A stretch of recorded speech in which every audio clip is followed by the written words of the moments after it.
Okay, guys, hello. Here we go. And the first speaker, we have already waiting to meet you, Craig Chapple from Sensor Tower, presenting the state of hypercasual games in 2022. Thank you, Craig, for coming, and the stage is yours. Thank you very much for having me, and thanks everyone for being here for this. I'm going to be presenting today on the state of hypercasual games in 2022. So we'll be taking kind of a deep dive into the genre, and I'll get straight to it and introduce myself and the presentation.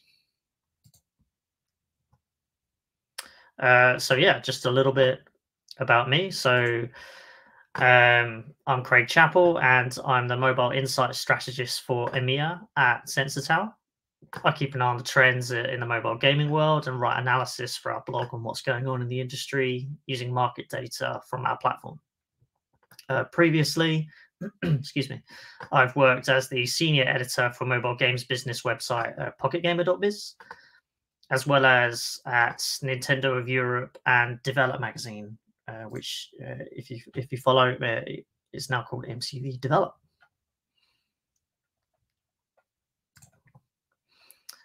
So as for Sensor Tower, our platform leverages billions of data points to offer real-time analysis for millions of apps and thousands of publishers in all major countries and categories. We're trusted by Fortune 100 companies, top research institutions, news publications, and leading financial firms. Sensor Tower offers more than 500,000. Sensor Tower serves more than 500,000 mobile apps worldwide. Our tools include store intelligence, ad intelligence, usage intelligence, and we also have our own game intelligence and game taxonomy features, where a lot of this data today that you'll see comes from. You can find out more by visiting sensortower.com or contacting us directly. I'll provide my email and contact details at the end of the presentation. And just one thing to note, not to miss out on all the industry M&A activity.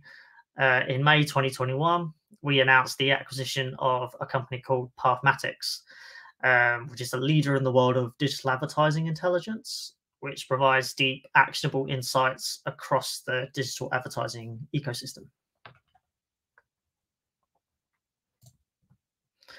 But that's enough about me and the company. Here's the part you're all here for.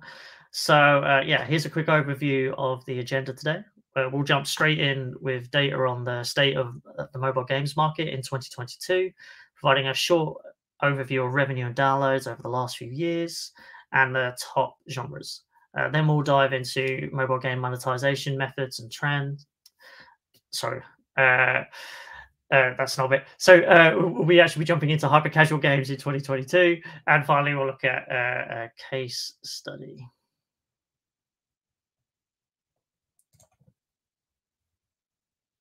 So first up, look at the market.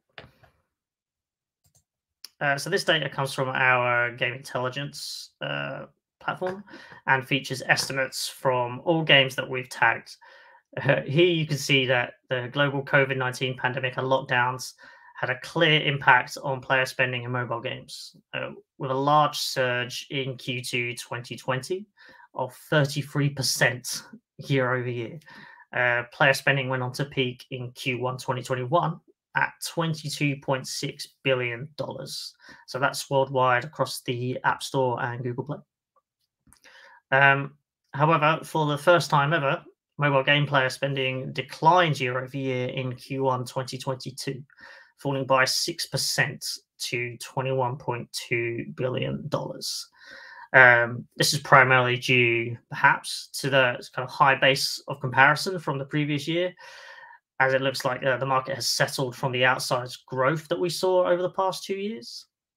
And it's also possible there are a variety of factors at play for this fall in revenue. So you've got the IDFA changes, which kind of, in theory, makes user acquisition more challenging, although some contest at the moment. But some seem to be kind of greatly impacted. While there are macroeconomic factors also at play with countries with such as inflation and cost of living stresses in countries around the world. It's worth noting, though, that spending in Q1 2022 was still up nearly 20% compared to Q1 2020. So the market hasn't shrunk to pre-pandemic levels, even though it has declined.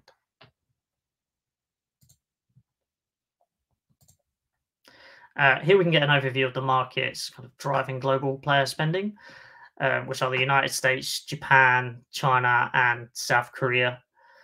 The two largest markets by spending, the US and Japan, both experienced double-digit revenue decline in Q1 2022, losing a combined 3% market share of global mobile game revenue compared to 2021.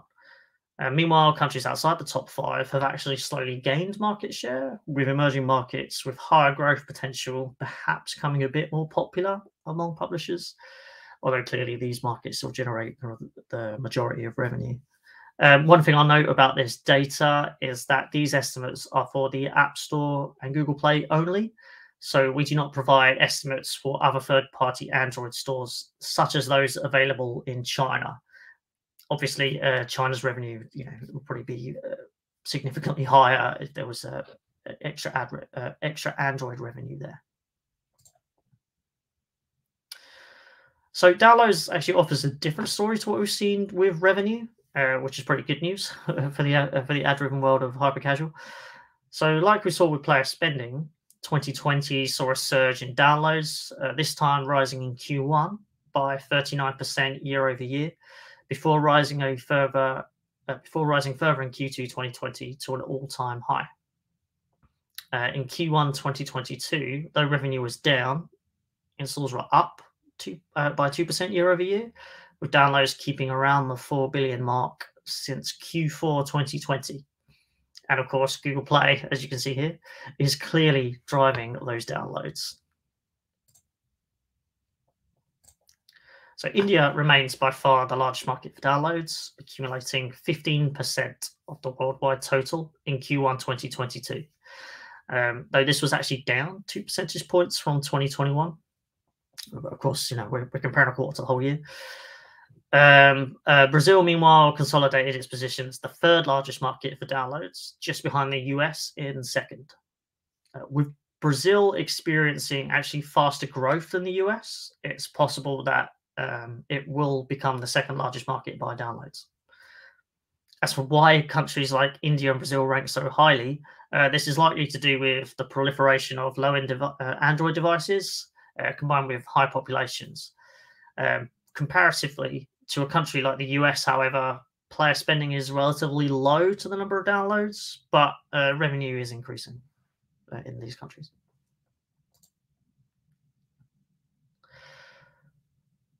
So just kind of a quick look. So what you're seeing here, so in our taxonomy, it comes in various levels. So at the top of it, you have class, and the class is split into these categories of casual, mid-core, casino, and sports. And under that, you have genres and subgenres. This year, we helped provide data, so shout out for Deconstructor of Fun's excellent series of 2022 prediction articles that provide deep analysis on particular genres of interests, which if you haven't read that, I do highly recommend you check them out. So here you can see the 4 classes. This data here that you can see actually excludes China, South Korea, and Japan, which have some incredible successes in terms of revenue, which is not really seen too much in the rest of the world.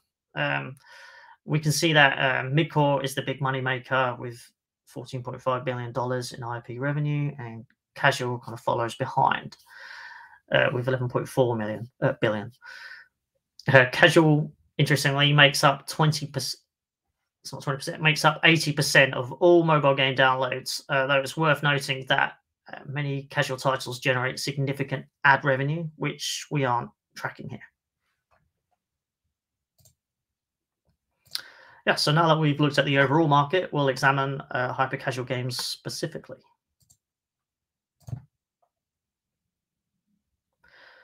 So this chart comes from our recent State of Mobile Gaming 2022 report, which you can download for free. And as you can see here, Hypercasual is the clear leader in number of downloads, climbing from 757 million in Q1 2018 to more than 3.5 billion in Q1 2022. The genre was responsible for about 32.5% of downloads in Q1, while no other genre had a more than 12% share. Other genres such as puzzle, arcade, and shooter saw double-digit declines. Yeah, so what you can see here is just kind of the really astonishing growth of Hypercasual over the last couple of years. If you look at figures for the full year of 2021 compared to 2020, we can see that Hypercasual games actually saw 15% growth year over year, with these titles downloaded nearly 14 billion times last year. For comparison, and as you kind of saw in a little bit in the previous chart, all other game genres exhibited declines in downloads during 2021 year over year. Again, you're kind of comparing the pandemic highs to 2021 when a lot of countries were kind of coming out of lockdown. So there is obviously, outsized growth from 2020 there to keep in mind. The top Hypercasual subgenre for downloads was traversal, featuring titles such as Bridge Race. India, meanwhile, accounted for 14% of Hypercasual installs. And in fact, looking across each genre listed here, you can see that India is top in every genre for downloads, except for strategy, which is dominated by China's App Store, just its App Store alone.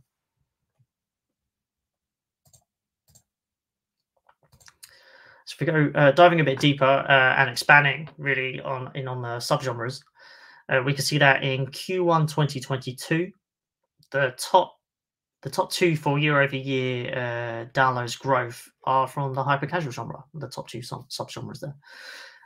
As well as being the top genre for downloads last year, in Q1, the traversal subgenre accounted for 2 of the top 5 most downloaded Hypercasual titles globally. And also you can see we had after other traversal, and then we have sandbox, but after that we've got ultra casual, which we generally describe typically do not have a failure scenario, and that was the number 3 fastest rising subgenre for Hypercasual, with titles such as Anti-Stress, Sponge Arts, and Fill the Fridge.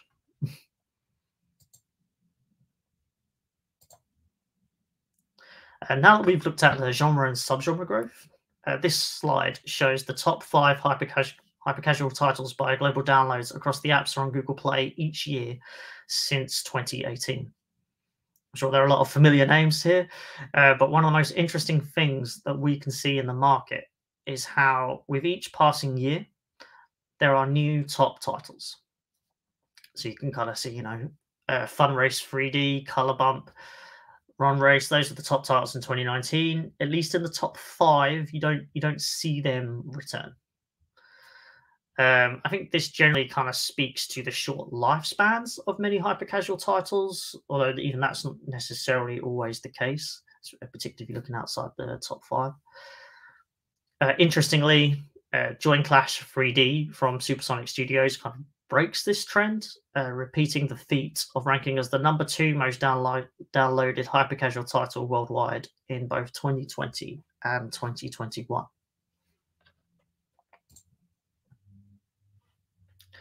And following on from that, here we can see that the competition in the Hypercasual space continues to increase at a rapid pace.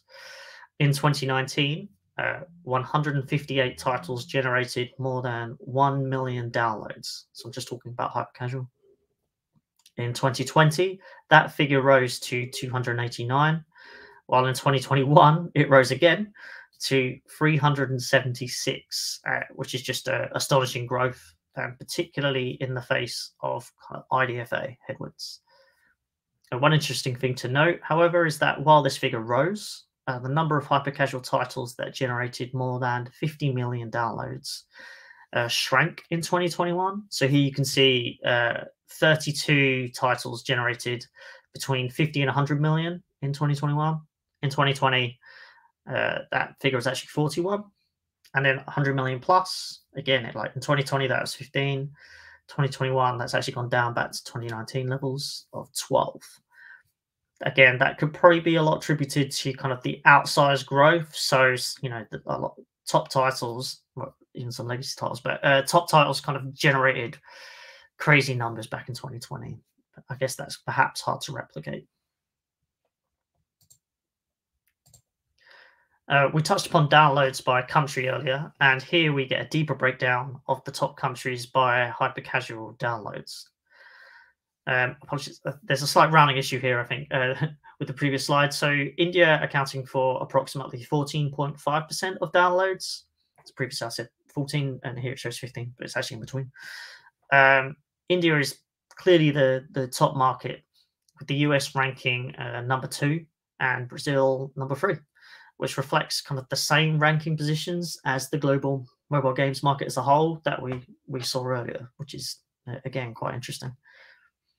As well as being the largest market for downloads, India also saw hyper-casual game installs grow by close to 31% year over year in 2021, making it also the fastest growing.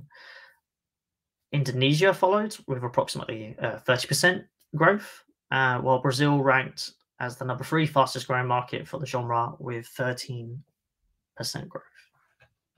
And as you can see there, in the US, it actually fell by 5.1%.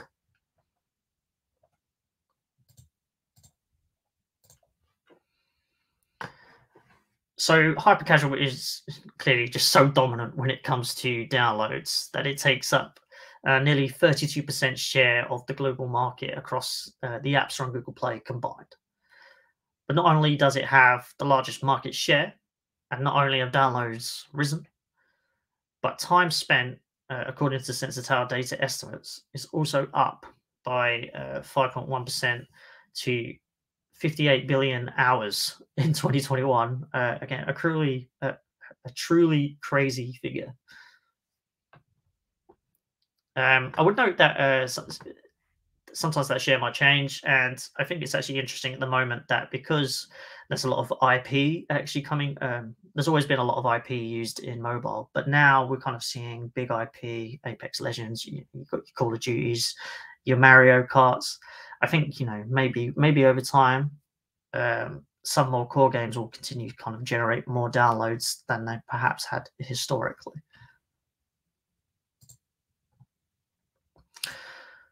So to round things up here, I actually wanted to look at one case study, which is kind of how hyper-casual can follow trends. So I imagine most people here have seen or at least heard of the hit Netflix series Squid Game. I'm a big fan, absolutely loved it.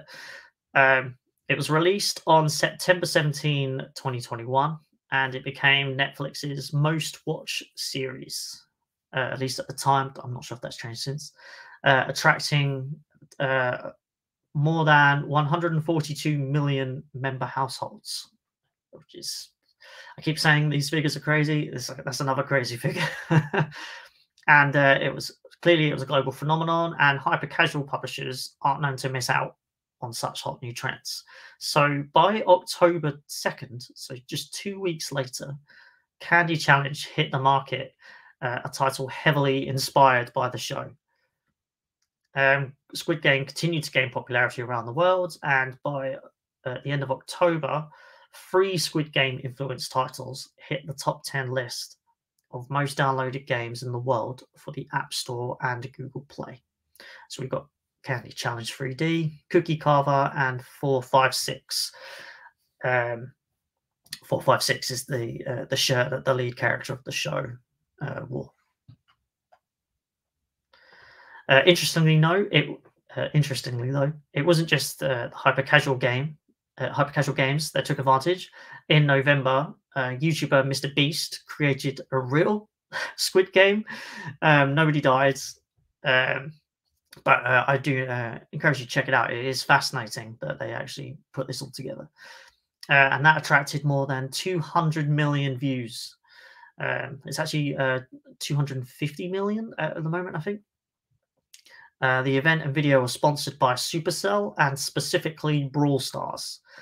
This actually led to a surge in downloads for that title, with downloads rising by 4.5 times week over week in the US following the release of that YouTube video. But obviously, you know, it's not just Squid Game. I think Hypercasual publishers are very good at seeing not just what's going on in the game space, but what's going on kind of in the larger world. And I remember, at least at one time, you know, fidget spinners, hugely popular among children, and then Hypercasual games, a lot of fidget spinner games popped up, and you kind of see this thing kind of happen really all the time. So that's actually it for my presentation. So yeah, I just want to say thanks very much for everyone. I hope you enjoyed that today.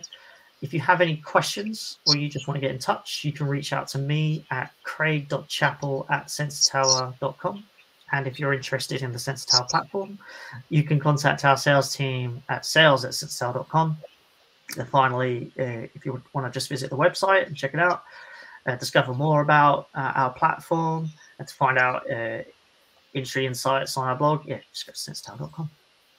Thanks. So yeah, I'll be happy to answer any questions if I can for anybody, if there's anything you'd like to ask. Thank you, Craig, for such a bright presentation. A lot of useful insights, I believe, especially built up on top of data, which is so much important in what we do. And we've got a number of questions. Before we let you go, I would appreciate if you can answer them. So the first one, what is the blocking point of having market data around TikTok on Sensor Tower? Sorry, say that again. What is the blocking point of having market data around TikTok on Sensor Tower? Oh, what is the blocking point? Right. Yeah. So we do. I mean, there's a couple of things here. So the main thing that we track is App Store and Google Play. So, you know, we don't track other third-party Android stores. And so from that, we don't track, I guess, TikTok specifically in terms of, I guess, the usage. But we do track a couple things. So one thing that you could look at, but this isn't really, I guess, games that you can play on the platform, right? But we can track share of voice in advertising. So you can see which publishers are kind of making the most use of TikTok as an advertising platform to bring to their game. So that's one thing you can look at. Degree advertising spend. You can actually look at TikTok on that as well. And then the other thing finally, so obviously ByteDance and I think it's called Nuverse.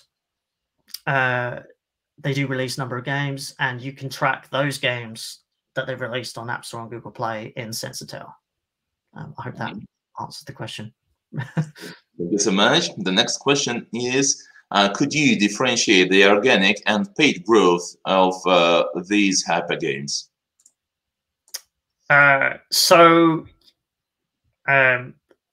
of the ways you could potentially do that again is you look at a game that's been released, and then we don't track, you know, I've written that, but if you look at a game when it was released and when it picked up the most downloads, and you can do that in Store Intelligence, then you can actually potentially compare that to ad intelligence and see again like the share of voice. So you can look over a number of ad networks, platforms, kind of really anywhere that you might advertise your game, and you can see if someone's got a particularly large share of voice, and over perhaps many ad networks, that suggests quite an extensive user acquisition campaign.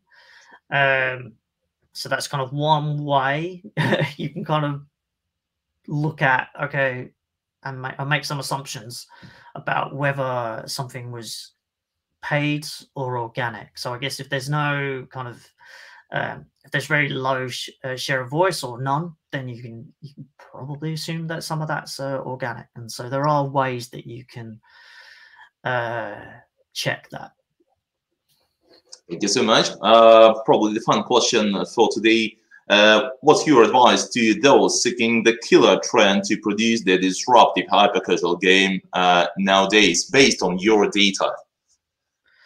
Yeah, well, actually, I can say that, so I used to be a journalist, and when I've spoken to a couple of hyper-casual publishers, one of the interesting things for me is that they're just looking at, what's popular in the world. So they're not looking at the games market necessarily specifically. Obviously, that plays a part, especially with our data. You can kind of see, you can see the popular genres, the popular themes. So actually, themes would be useful. But I'm trying to think of an example. I know Quali did a game, and I feel like I'm gonna butcher this now. It was I think it's like what's it called? It's like a cooking game or something like that. But basically, they're looking at what's most popular with people around the world, not just in the games market, and they kind of come to the conclusion that I think it was Bake It. That was the game. And so baking is usually popular. Maybe that's not actually that popular to gamers, but to the mobile gaming market, hey, if you can attract 50 million people for that, that's really interesting. One of the things that you can do on Sensor Tower, this is actually looking at other games, but the interesting thing that you can do is to kind of check not just the subgenres that I mentioned here. You can actually look into the top themes or the top settings, top art styles, and see what's experiencing perhaps the most growth. Or, if you looked at the top 100 titles, you can see, okay, what themes are they using? So one of the themes, I guess, could potentially be, I don't think this is one of our themes, but it could potentially be like baking or cooking. A theme like fashion, which is one we have in our taxonomy. You could look at that and think, okay, that's really popular. Maybe I'll consider using that using that kind of theme for my game. So there are a number of ways that you can think, okay, this is one way to kind of get more downloads or more popularity for my game, and there's a few ways you can use Sensor Tower data to kind of uncover that. Thank you so much. We have several questions more, but we run out of time at the moment. I would appreciate if you could stay on the platform a little longer to answer those questions in chat. I will readdress the text of them in the general chat. And now I should thank you so much for joining us and opening this inspiring day with such an insightful data. Thank you for sharing the knowledge, and have a great time at the conference. Yeah, thank you very much for having me, and everyone have a great day. Thank you. Bye-bye. Bye.